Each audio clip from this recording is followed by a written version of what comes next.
Well, energy experts have warned that South Africans should not rule out the possibility of Eskom implementing stage 8 rolling blackouts. The further loss of other generating units has forced the power utility to implement stage 6 power cuts until tomorrow morning. Now, to discuss the possible impact of this on the hospitality industry, we're now joined via Zoom by Rosemarie Van Staden, the chairperson of the National Accommodation Association of South Africa. Good afternoon to you, ma'am. Rosemarie, perhaps talk to us about the impact that these rolling blackouts have, on your industry and the measures you had to take to mitigate against a load shedding, if any. Thank you very much for the opportunity to express our concerns and our problems that we experience with the load shedding. We are getting cancellations from people that the moment they find out that there's load shedding in your area, they say they're not coming to stay there anymore.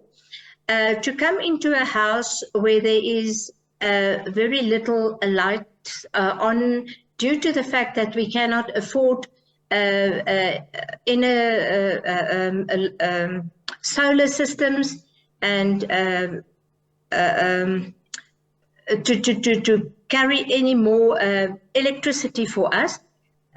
Your own house, more or less, and you struggle in your own house. Now you must come into a guest house or a small B&B, and there is no generator, and the generators can't fill the whole house in any case with light. So now, what do you do a whole evening when you sit in a room and there's no TV, no lights, nothing that you can do in that room? It cost us more to buy extra energizing lamps to put in the rooms. In the mornings, it's very difficult. People want to listen to the news on TV. We can't use our TVs. The power surges are breaking our TVs. It's destroying the power. And breakfast is a problem because now people want to have hot coffee. How can you make hot coffee if you can't use your percolators? We're not used to give instant coffee to guests that you can boil on a stove. Not all the guest house owners do have gas stoves. So you can't make toast for the people. So this is very, very embarrassing. Then your electricity account still stay the same. Even if we don't have electricity, we still need to pay for electricity and nothing comes down on that. People can't charge their laptops. With the Zoom meetings that we are now hosting, that are so common now where we can save on traveling, all of a sudden there's no electricity that we can keep our computers full, that we can do the Zoom meetings. Then the other thing is this, sorry to just to fill in, the towers that are running down for cell phones. And I can imagine, because, with restaurants, for instance, a lot of people where there is load shedding in their area would go then to work at a restaurant in another area where there is load shedding. I suppose where there is no load shedding, I suppose what makes it difficult for your situation is that during stage 6, you have these long extended periods where there is no power. And in fact, my next question to you was going to ask about cancellations, as a result of these load sheddings. And I think, in fact, you have answered my question, but in the previous clip that we've just played, one of the biggest concerns, as you've also pointed out, is that peak period between 5 in the morning and around about 10 o'clock in the morning, when people want to have breakfast, when people actually want to also, take a hot shower. What do you do then? What are some of the, mitigating factors that you've factored in? Do you then refer them to another guest lodge, as an example? Or do you reimburse them? What are some of the things that you've introduced? Well, there's no way that you can send them to another guest house because most of the areas around you are without power. So now you must go and search on where's guest houses that do have power, that they can accommodate them.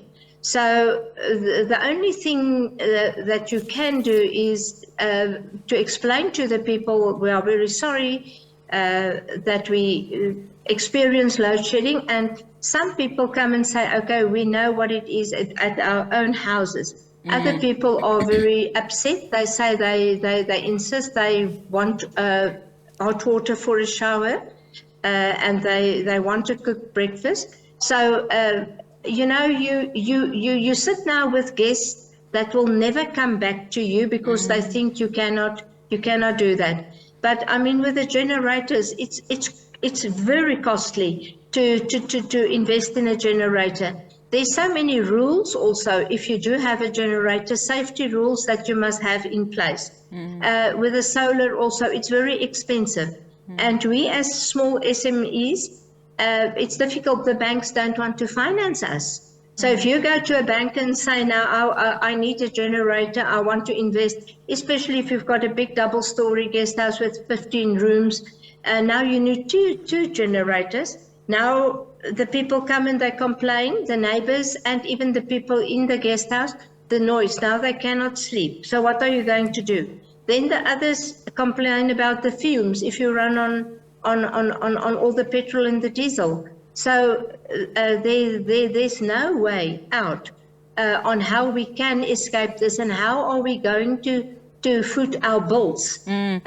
Somebody in one of the other clips that you had mentioned that the TVs, the power surge just destroyed the TVs and the fridges. I mean, you can't claim regularly on your insurance for that. The water pumps are not working. I mean, can you imagine with the sewages, where the pumps constantly must work? So the effect is much higher than that what we actually really knows what is going on outside there. Now, another factor is the crime. Your garage door batteries run down, your alarms run down. Now you need to check people in that's supposed to arrive 8 o'clock in the evening or 9 o'clock, or even people coming from the airport. The flights land at 11 o'clock, so the people need to check in 12 o'clock. For security aspect, how do you know now this is the client that you are checking in?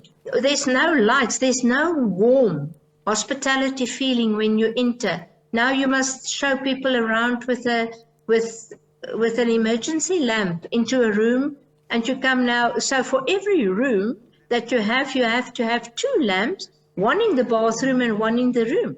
Because if there stays a couple in a room and the one wants to go to the bathroom, then the other one sits in the dark. So what's the expenses to buy an emergency lamp? Really? You can look at least at 350 Rand for a good quality lamp. So if you must buy 30 lamps, what's it going to cost you? And tomorrow you must charge that lamps again, because so you use extra electricity. But if we are 6 hours, 6 on stage 6, where you're 4 hours down at a time, there's not enough time to energize the lamps. Rosemarie, those are real problems and real concerns. I remember speaking to you, in fact, during COVID-19, how many businesses were shut down. I hope this situation will not escalate to that. But thank you so much for your time this afternoon.